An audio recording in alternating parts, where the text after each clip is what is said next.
Ramai yang minta nak tengok akuarium dalam rumah. Korang ni memang meminta. Hari ni aku nak tunjuk ke orang apa ikan yang aku bela. Dan ada juga yang tanya aku, bagi makan apa dekat ikan kan? Aku pada bagi pelet.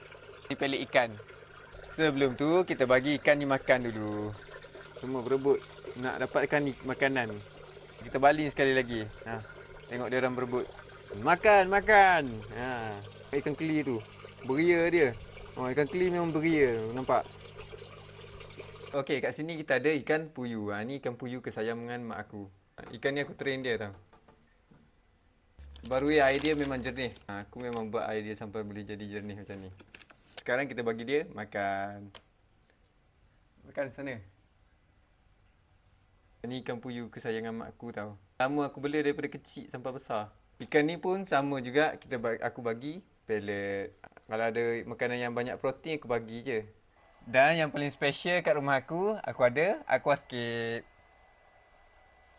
Inilah aquascape aku.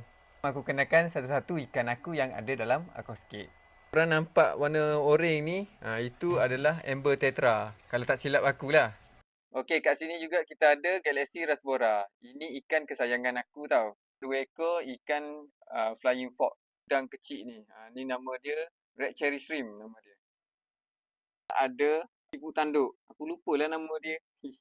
Dan kat sini aku ada bawa balik kijing yang aku jumpa hari tu.